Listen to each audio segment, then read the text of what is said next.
Guys, இந்த வீடியோவில் நம்ம பார்க்க போகிற அப்டேட் கார்த்திகை தீபம் சீரியலோட சூப்பரான ஸ்டோரி தான் இந்த வீடியோவில் நம்ம பார்க்க போகிறோம். நம்ம சேனலை மறக்காமல் சப்ஸ்கிரைப் பண்ணுங்கள். பக்கத்தில் பெல் ஐக்கான் இருக்கும், அதையும் ப்ரெஸ் பண்ணுங்கள். வாங்க வீடியோக்குள்ளே போகலாம்.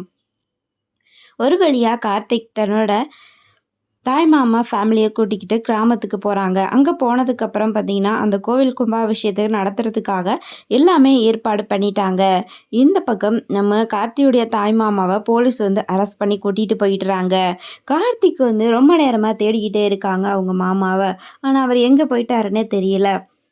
அங்கே இருந்த ஒரு லேடி சொல்கிறாங்க கார்த்திக் கிட்ட, இப்போ தான் உங்கள் மாமாவை போலீஸ் பிடிச்சிட்டு போனாங்க அப்படின்னு சொல்கிறாங்க. போலீஸ் அரெஸ்ட் பண்ணாங்களா? என்னாச்சு, எதனால அப்படின்னு சொல்லி கேட்குறாங்க. கொஞ்ச நேரத்துக்கு முன்னாடி உங்கள் மாமாவுக்கும் அந்த போலீஸுக்கும் ஏதோ பிரச்சனை, தகராறு ஏற்பட்டுச்சு. அப்போது உங்கள் மாமா போலீஸை அடிச்சிட்டாங்க. அப்புறம் போலீஸ் கோவப்பட்டு அவங்கள ஜீப்பில் ஏற்றிட்டு போயிட்டாங்க அப்படிங்கிற மாதிரி சொல்கிறாங்க. அதுக்கப்புறம் கார்த்தியும் போலீஸ் ஸ்டேஷன் போய் பார்க்குறாங்க. நான் வரலன்னா என்ன, இந்த பூஜையை நீ பண்ணு அப்படின்ற மாதிரி சொல்கிறாங்க. எப்படியோ நல்லபடியாக இந்த பூஜையை நீ நடத்துப்பா அப்படின்ற மாதிரி ராஜராஜன் சொல்லிடுறாங்க. அதுக்கப்புறம் சொல்கிறாங்க, அவரை காணோம் எங்கேயுமே அப்படிங்கிற மாதிரி சொல்லிடுறாங்க. கார்த்திக் போலீஸ் பிடிச்சிட்டு போயிட்டாங்க அப்படின்ற விஷயத்த சொல்லாமல்.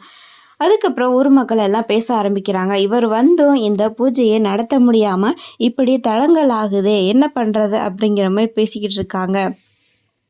உடனே நம்ம கார்த்தியுடைய பாட்டி சொல்கிறாங்க, என் மகன் இல்லைனா என்ன, என் இரத்த பந்தம் என் பேரன் இருக்கான், அவனை வச்சு இந்த பூஜையை பண்ணலாம்ல அப்படிங்கிற மாதிரி சொல்கிறாங்க.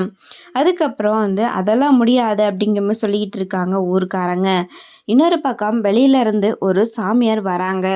அவங்க வந்ததுக்கப்புறம் ஏன் முடியாது, இந்த குடும்பத்தோட இரத்த சொந்தம்னு ஒரு ஜீவன் இருக்குது, அதை வச்சு நீங்கள் தாராளமாக இந்த பூஜையை பண்ணலாம், அதுக்கு எந்த தடங்களும் வராது அப்படின்னு சொல்கிறாங்க. அதுக்கப்புறம் கார்த்தியுடைய பாட்டியும் சொல்கிறாங்க, கண்டிப்பாக என் பேரன் தான் பண்ணணும் அப்படின்ற மாதிரி சொல்கிறாங்க.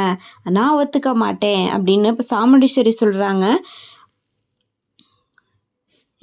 ஏன் பொண்ணை கட்டிக்கிட்ட என் மாப்பிள்ளையும் இங்கே ரத்த சொந்தம் மாதிரி தானே அப்படின்ற மாதிரி சொல்கிறாங்க. அதனால் என் மாப்பிள்ளை தான் இந்த பூஜையை பண்ணணும்னு சொல்லிடுறாங்க சாமுண்டீஸ்வரி.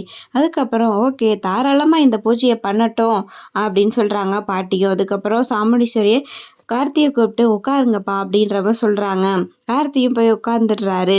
இதுக்கப்புறம் என்ன நடக்க போகுது, ஒரு காரங்களால் நம்ம கார்த்தி தான் அந்த பாட்டியோட பெயர் அப்படிங்கிற மாதிரி தெரிய வருமானதை வெயிட் பண்ணி பார்க்கலாம். தேங்க்ஸ் ஃபார் வாட்சிங்.